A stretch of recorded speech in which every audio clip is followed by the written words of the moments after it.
Big Boss season 7-ൽ ആദില നൂറ എന്ന രണ്ട് പെൺകുട്ടികൾ പങ്കെടുക്കുന്നുണ്ട്. ഈ പെൺകുട്ടികൾ വളരെ വിവാദങ്ങളൊക്കെ ഉണ്ടാക്കിയ പെൺകുട്ടികളാണ്. ഇവർ രണ്ടുപേരും സൗദി അറേബ്യയിലാണ് ഉണ്ടായിരുന്നത്. ഇവിടെ പഠിച്ചുകൊണ്ടിരിക്കെ തന്നെ ഇവർ തമ്മിലുള്ള ഒരു പ്രണയത്തിലായി. അതിനുശേഷം ഇവര് കുറെ പ്രശ്നങ്ങളൊക്കെ ഉണ്ടായി. അവർ നാട്ടിൽ വന്ന് കോടതി സമീപിച്ചു. വീട്ടുകാർ വളരെ എതിർപ്പുകൾ പ്രകടിപ്പിച്ചെങ്കിലും ഈ പെൺകുട്ടികൾ രണ്ടുപേരും തമ്മിൽ ഒരുമിച്ച് ജീവിക്കാൻ തീരുമാനിച്ചു. അങ്ങനെ അവരെ കോടതി അനുവദിച്ചു. രണ്ടുപേരെയും ഒരുമിച്ച് ജീവിക്കാൻ വേണ്ടി അനുവദിച്ചു. അവരിപ്പോൾ ഒരുമിച്ചാണ് ജീവിക്കുന്നത്. ഇതിനിടയിലാണ് നമ്മുടെ സീസൺ 7 ബിഗ് ബോസിൽ ഇവരെത്തപ്പെട്ടത്. കുറെ ദിവസമായി അവർ ബിഗ് ബോസിൽ കളിക്കുന്നുണ്ട്. അങ്ങനെ കളിച്ചുകൊണ്ടിരിക്കുന്ന സമയത്താണ് ഈ അടുത്ത ദിവസങ്ങളിൽ ഓരോരുത്തരും അവരുടെ ജീവിതാനുഭവങ്ങൾ പറയുന്നുണ്ട്. ആ ജീവിതാനുഭവം പറയുന്ന സമയത്ത് ഈ നൂറ എന്ന് പറയുന്ന പെൺകുട്ടി കുറെ കള്ളത്തരങ്ങൾ പറയുന്നു. ആ പെൺകുട്ടി സൗദി അറേബ്യയിലായിരുന്ന കാലത്ത് 8ാം സ്റ്റാൻഡേർഡിൽ പഠിച്ചിരിക്കുന്ന കാലത്ത് ഈ കുട്ടി ട്യൂഷന് പോകുന്ന സമയത്ത് ഈ കുട്ടിയും കുട്ടിയുടെ അനുജത്തെയും കൂടി ട്യൂഷന് പോകുന്ന സമയത്ത് ഏതോ ഒരു അറബി വന്ന് ഈ കുട്ടിയോട് വഴി ചോദിക്കുകയും അങ്ങനെ കത്തി കാണിച്ച് ഈ പെൺകുട്ടിയെ പിടിച്ചുകൊണ്ടുപോയി പീഡിപ്പിച്ചു എന്ന് ഈ പെൺകുട്ടി പറയുന്നു. ഈ പീഡിപ്പിക്കുന്ന സമയത്ത് ഈ പെൺകുട്ടിയുടെ അനുജത്തി കൂടെ ഉണ്ടായിരുന്നു എന്നും പറയുന്നുണ്ട്. യഥാർത്ഥത്തിൽ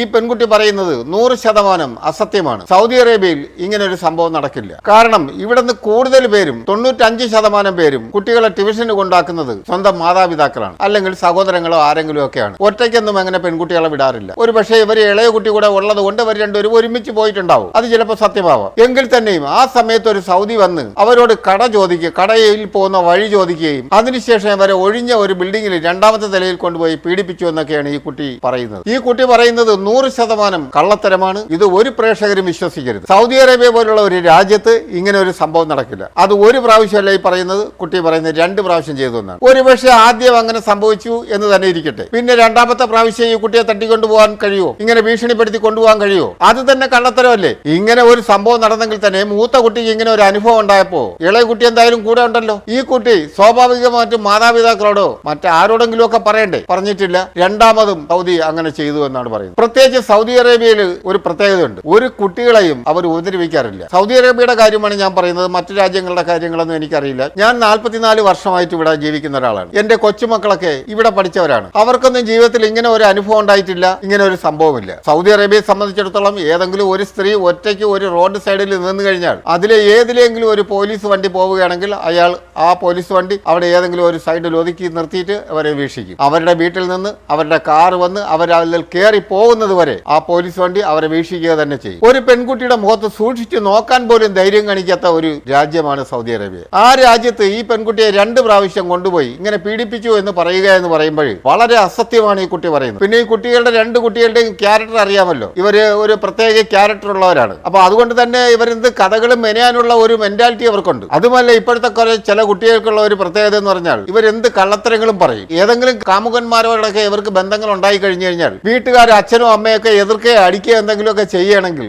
ഉടനെ തന്നെ ഇവർക്കൊരു പറച്ചിലുണ്ട്. അച്ഛൻ പീഡിപ്പിക്കാൻ നോക്കി, അച്ഛൻ പിന്നെ മോശമായി പെരുമാറാൻ ശ്രമിച്ചു. ഇങ്ങനെയുള്ള ചില സംഭാഷണങ്ങളൊക്കെ ഉണ്ട്. അതുപോലെ തന്നെയാണ് ഈ കുട്ടി പറയുന്നതും. ഈ കുട്ടി പറയുന്നത് ഏതെങ്കിലും രീതിയിൽ അവൾക്ക് ഈ ബിഗ് ബോസിൽ പിടിച്ചു നിൽക്കുക എന്നുള്ളതാണ് അവരുടെ ലക്ഷ്യം. അതല്ലാതെ ഇതിന്റെ പിന്നിൽ ഒരു സത്യവുമില്ല. ഞങ്ങളൊന്നും ഇങ്ങനെ കേട്ടിട്ടില്ല. ഞങ്ങൾ ഒരുപാട് ഇന്ത്യൻ സ്കൂളിന്റെ പ്രോഗ്രാമുകൾക്ക് പങ്കെടുക്കുന്നവരാണ്. എല്ലാ വർഷവും എല്ലാ ആഴ്ചയിലും മലയാളി കൂട്ടായ്മകളിലൊക്കെ പങ്കെടുക്കുന്നവരാണ്. അങ്ങനെയുള്ള ഒരു ചർച്ചകൾ പോലും സൗദി അറേബ്യയിലെ ഒരു കൂട്ടായ്മയിലും വന്നിട്ടില്ല. ഇങ്ങനെ പെൺകുട്ടികളെയൊക്കെ ഉപദ്രവിക്കുന്ന ആൾക്കാർ സൗദി അറേബ്യയിലുണ്ടെന്നും ഇങ്ങനെ സൗദിയിൽ കത്തി കാണിച്ചൊക്കെ ഭീഷണിപ്പെടുത്തി കൊണ്ടുപോയി കുട്ടികളെ പീഡിപ്പിക്കുന്നുണ്ടെന്നും ഇങ്ങനെ ഒരു ചർച്ചയോ സംഭാഷണമോ ഒന്നും ഒരു കമ്മിറ്റികളിലോ ഒരു ഗ്രൂപ്പുകളിലോ ഇതുവരെ വന്നിട്ടില്ല. ഈ കുട്ടികൾ കള്ളത്തരങ്ങൾ പറഞ്ഞുകൊണ്ട് ബിഗ് ബോസ് കാണുന്ന പ്രേക്ഷകരുടെ മനസ്സിലേക്ക് ഇടം നേടുക എന്നുള്ളതാണ് ഇവരുടെ ലക്ഷ്യം. ഒരു കാരണവശാലും ഇത് ആരും വിശ്വസിക്കരുത്. സൗദി അറേബ്യ പോലുള്ള ഇത്രയും ശക്തമായ നിയമങ്ങളുള്ള പിന്നെ ഈ കുട്ടികൾ പറഞ്ഞതിൽ കുറച്ചെങ്കിലും ഒരു വിശ്വസിക്കാമായിരുന്നു. ഏതെങ്കിലും ഒരു വിദേശികളാണ് ശരി ഇവരെ നോക്കിയെന്നോ തോണ്ടിയെന്നോ മാന്തിയെന്നോ എന്തെങ്കിലുമൊക്കെ പറഞ്ഞെങ്കിൽ കുറെയെങ്കിലും വിശ്വസിക്കാമായിരുന്നു. കാരണം ഇവിടെ സ്ത്രീകളൊന്നും കിട്ടാത്ത ഒരു രാജ്യമാണല്ലോ.